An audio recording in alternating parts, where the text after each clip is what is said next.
సదాశివపేట మండలం తంగడపల్లి గ్రామంలో వెలిసిన శ్రీ కోటి బిల్వ లింగేశ్వర మఠం శ్రీ గురు గంగాధర మహాస్వామి ఆశ్రమం జంగమైకుట్ట క్షేత్రంలో శ్రీ గురు గంగాధర మహాస్వామి జయంతిని పురస్కరించుకుని గోపూజ, నూతనంగా గురువుగారి మందిర ద్వారపూజ, గురువుగారి పాదుకులకు విశేషమైన అభిషేక పూజ కార్యక్రమం 108 శ్రీ శ్రీ శ్రీ శివయోగి శివాచార్య మహాస్వామి వారి కరకమలములచే నిర్వహించడం జరిగింది.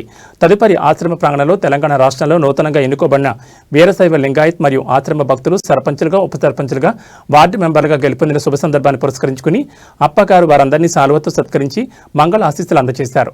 అనంతరం ఆశ్రమ 30వ వార్షికోత్సవం ఫిబ్రవరి 2వ తేదీ నుండి ఫిబ్రవరి 8 వరకు నిర్వహించే విశేష కార్యక్రమాలకు సంబంధించిన ఆహ్వాన పత్రికను ఆవిష్కరించారు. ఈ కార్యక్రమంలో ఉమ్మడి మెదక్ జిల్లా, ఉమ్మడి రంగారెడ్డి జిల్లా, మహబూబ్నగర్ జిల్లా, పలు రకాల జిల్లాల సర్పంచులు, ఉప సర్పంచులు, వార్డు మెంబర్లు, వీరశైవ లింగాయత్ సమాజం, సంగారెడ్డి జిల్లా సభ్యులు, సదాశివపేట వీరశైవ సమాజం సభ్యులు, అర్చక పురోహితులు తదితరులు పాల్గొన్నారు.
అంటే మళ్ళీ తెల్లారిగా ఎప్పుడైనా మళ్ళీ అడుగుతాడని ఒకటి ఉంటుంది. చెరువు అనేది ఒక సంకల్పం పట్టుకున్నది. విశేష రూపకంగా ఎంతమంది కావాలని చేసిన ప్రతి ఒక్కరు కూడా వచ్చడం జరిగింది. ఇంకా వస్తూనే ఉండరు.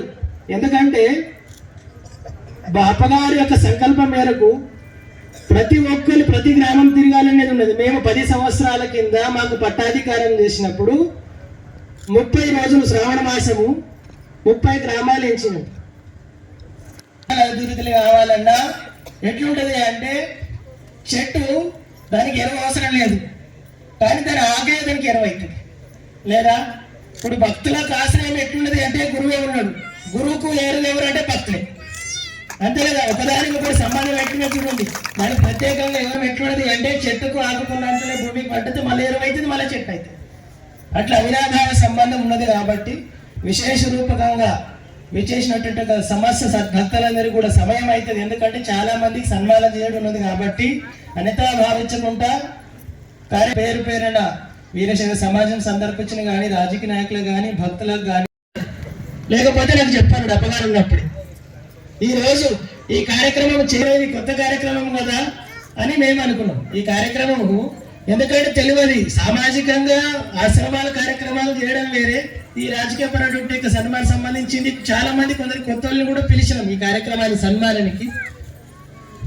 మాకు అంచనా తెలుస్తలేదు ఎట్లా అవుతుంది అంటే రోజు రోజుకు యొక్క గురు గంగాధర మహాస్వామి యొక్క ఈ ఆశ్రమ వ్యవస్థ గురించి కాదు, ఆయన తపస్సు ఇన్ని రోజులు కనబడలేదు కానీ ఇప్పుడు పెరుగుతున్నది. మనం చాలా మందికి ఎవరికి కూడా ఫోన్లు చేసి చెప్పలేదు, మెసేజ్ ద్వారానే చెప్పినాం అందరికి.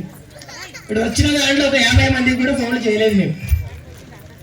ఎందుకంటే లక్ష్యం ఎట్లున్నది అంటే గురు గంగాధర మహాస్వామి యొక్క సంకల్పము ఖాళీ చెప్పింది తెలిస్తే చూస్తూనే వచ్చే ఒక అవకాశం మనకు ఆశ్రమానికి వస్తుంది. విశేష రూపకంగా